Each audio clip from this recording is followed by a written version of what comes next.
see that the light coming from the right comes in over here, and then it lands on the left, and then the light coming from the left will land on the right. So this is actually an upside down image.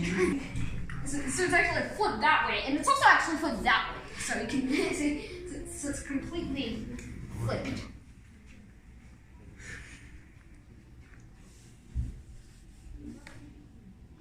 The only thing is the hole's so small that it's it's kind of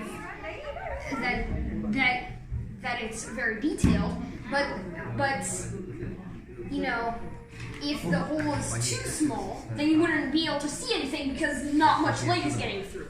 So it also has to be quite big in order to actually see something. So this is actually just the right size in order to see a picture. Keep the curtains closed.